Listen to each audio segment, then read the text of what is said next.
नमस्कार, मी प्रमोद गोसावी प्रतिबिंबमध्ये आपलं सहर्ष स्वागत करतो.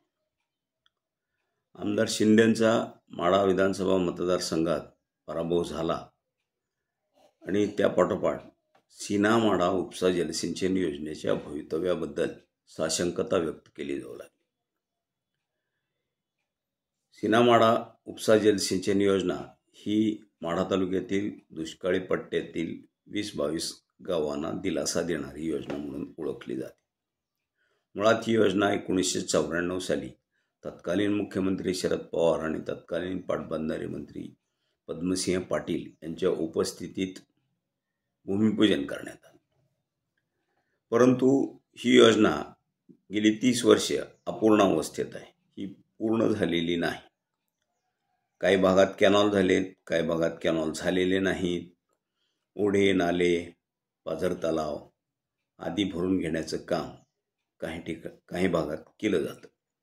यातून काही काळासाठी कमी पर्जन्यमान असलेल्या या भागाला दिलासा मिळतो. याचबरोबर ज्या भागात कॅनॉलचे काम पूर्ण झालेलं आहे किंबहुना वितरण प्रणाली विकसित झालेली आहे, अशा भागामध्ये ग्रीन बेल्ट तयार झालेला आहे. यामुळे या शेतकऱ्यांना या पाण्याची काळजी वाटणं साहजिक आहे. त्याचं कारण देखील तसंच आहे. ही योजना जरी कार्यान्वित झाली असली तरी शासनाच्या लेखी ही योजना अपूर्ण असल्यामुळं पाटबंधारे विभागाकडून या योजनेसाठी आवश्यक असणारं मनुष्यबळ उपलब्ध करून दिलं गेलेलं नाही. हे आजवरचं वास्तव आहे. त्यामुळं ही योजना चालवताना एक हाती सत्ता असलेले आमदार बबनराव शिंदे हे आपल्या सहकारी साखर कारखान्यातून या योजनेसाठी मनुष्यबळ उपलब्ध करून देत होते. याचबरोबर लाभक्षेत्रातील गावांना तेथील शेतकऱ्यांचा ऊस आणल्यानंतर त्या ऊसाच्या बिलातून या योजनेची पाणीपट्टीची रक्कम वसूल करून घेऊन ती पाटबंधारे विभागाकडे दिली जात होती, की ज्यामधून या योजनेचं वीज बिल हे नियमितपणे भरता येत होतं. यातून राज्यात ज्या काही उपसा जलसिंचन योजना सध्या सुरळीतपणे चालतात त्या योजनांमधील ही एक योजना आहे असं म्हटलं तर ते वावगं ठरणार नाही. परंतु आता शिंदेंचा पराभव झाला. शिंदे तालुक्याच्या सत्तेच्या परिघाबाहेर गेले. यामुळं आता ते या योजनेसाठी मनुष्यबळ उपलब्ध करून देतील का, हा एक प्रश्न आहे. या प्रश्नाबरोबरच एक पराभवापाठोपाठ या भागात, या तालुक्यात एक अफवेचं पेव फुटलं की या योजनेचे वीज पंप आमदार शिंदेंनी काढून नेले.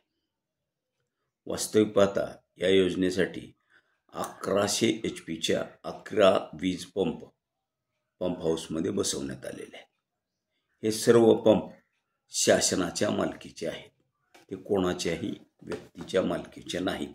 त्यामुळं तो काढून जाण्याचा प्रश्नच उद्भवत नाही.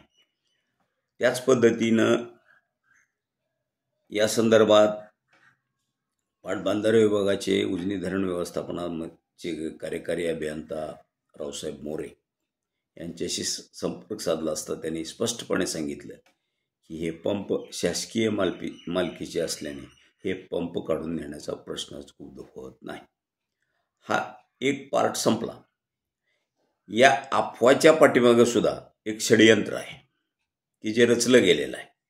काही जणांनी शिंदेंच्या पराभवानंतर दिमाखात या योजनेच्या पंप हाऊसला भेट दिली. केवळ भेट दिली, त्या पलीकडे त्यांनी स्वतः एक शब्दही उच्चारला नाही.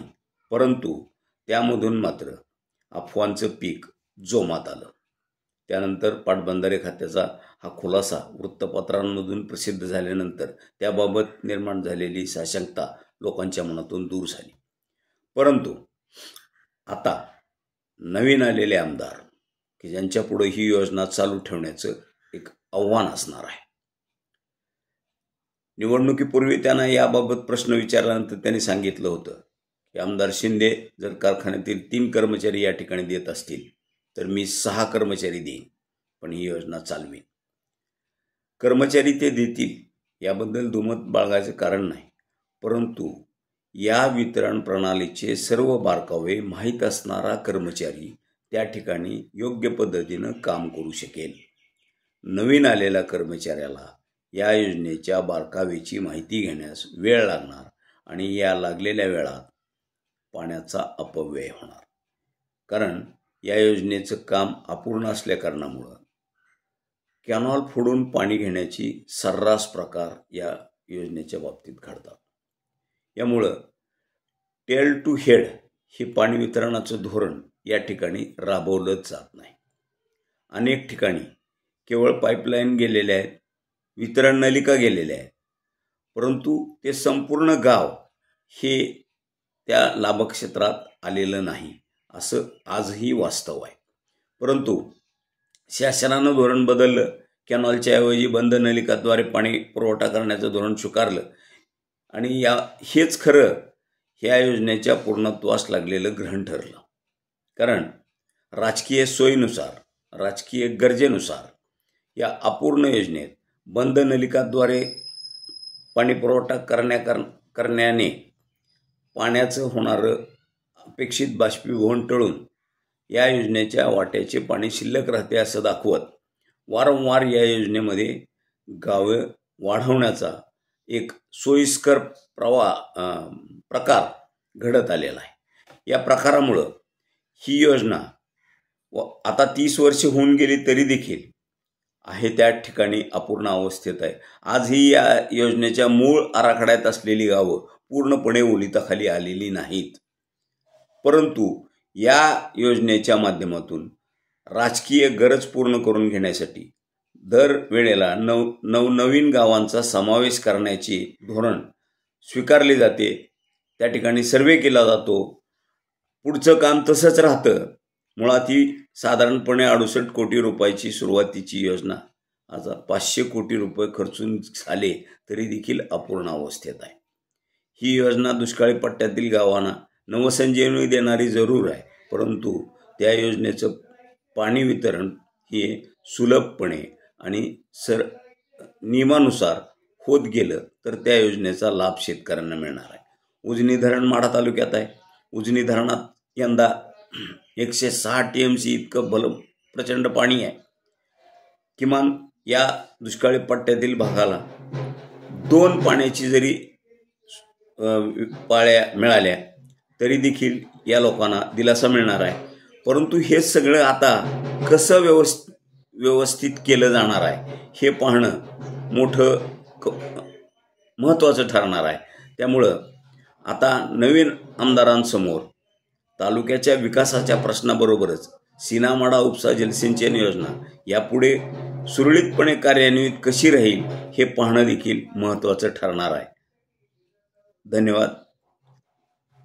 हा व्हिडिओ आपल्याला आवडला तर लाईक करा, शेअर करा आणि सबस्क्राईब करायला देखील विसरू नका. धन्यवाद.